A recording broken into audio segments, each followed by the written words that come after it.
Overcome करने के लिए मैं और हर्ष उत्तराखंड के नैनीताल और उसके आसपास के डिस्ट्रिक्ट्स घूमने गए थे। हमने सोचा था कि इस बार वर्क फ्रॉम माउंटेन्स करेंगे और आप सभी के लिए खूब सारी वीडियोस बनाएंगे।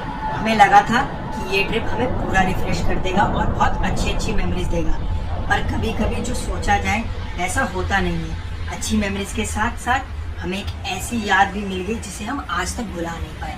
ऑलरेडी 6 डिस्ट्रिक्ट्स घूमने के बाद अब हम अल्मोड़ा के लिए निकल गए थे।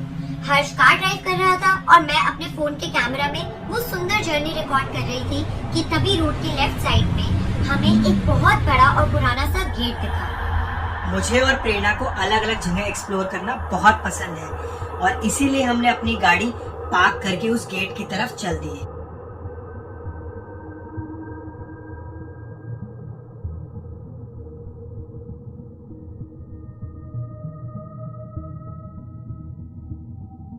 उस गेट के ऊपर एक बोर्ड लगा था जिस पर लिखा था ब्रिटिश चर्च एंड सिमेट्री 1835। ये देख के मैं बहुत एक्साइटेड हो गई और हर्ष से अंदर जाने की जिद करने लगी।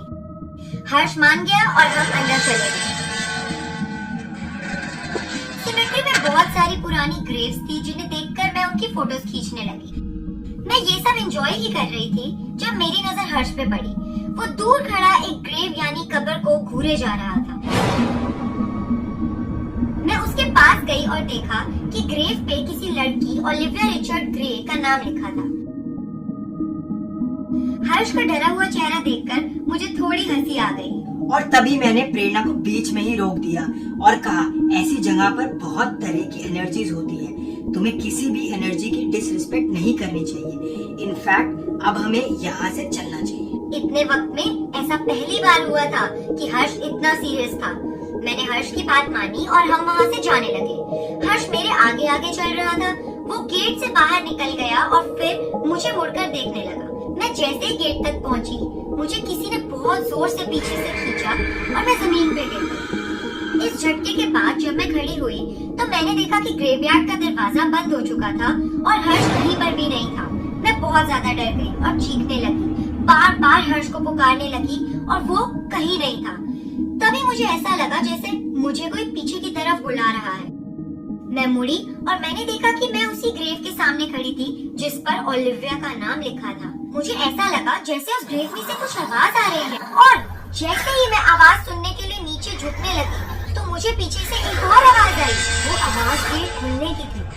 मैं अपनी पूरी जान लगाकर गेट की तरफ भागने लगी कि तभी मैंने भागते हुए पीछे देखा तो मेरे पैर वहीं के वहीं जम गए। ओलिविया नाम की ग्रेव में से एक काला सा साया बाहर निकल रहा था। मैंने किसी तरह अपना होश संभाला और फिर गेट की तरफ दौड़ने लगी। अब मुझे वहाँ खड़ा हुआ हर्ष भी नजर आने लगा था। हर्ष बार बार मेरा नाम पुकार रहा था। उसके हाथ में पानी का जग था और वो मेरी तरफ पानी के छींटे फेंक रहा था। उसके साथ एक और आदमी भी था जिसे मैंने पहले कभी नहीं देखा था। वो काला साया अब भी मेरे पीछे पीछे आ रहा था। मुझे कुछ समझ नहीं आ रहा था पर मैं फिर भी भागती गई और जैसे ही मैं गेट तक पहुंची मेरी आँख खुल गई। मेरे सामने हर्ष हाथ में पानी का जग लिए खड़ा था और उसके साथ वही आदमी था जिसे मैंने अभी देखा था।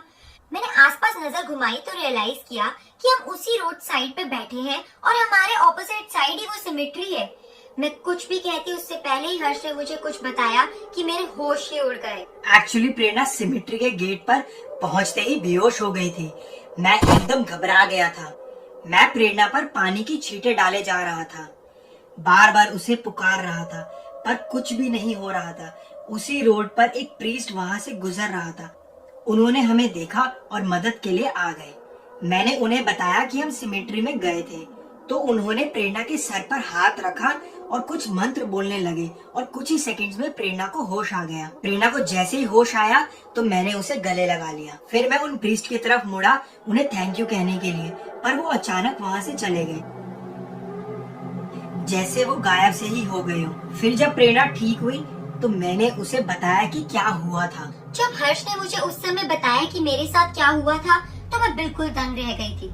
उस शाम जब हम अपने कॉटेज वापस पहुँचे तब मैंने हर्ष को बताया कि मैंने क्या एक्सपीरियंस किया था वहाँ सिमेट्री पे, और वो कहने लगा कि मैं कोई सपना देख रही होंगी। पर मुझे आज तक ये बात समझ नहीं आई कि क्या मैं सच में बेहोश होकर कोई सपना देख रही थी या मेरा सिर्फ शरीर बेहोश था और मेरी आत्मा सच में सिमेट्री में फंस गई थी। और मैं ये सोचता हूँ कि क्या प्रेरणा के साथ जो हुआ वो सब सच था या एक सपना, और वो प्रीस्ट कहाँ से आया और अचानक कहाँ गायब हो गया।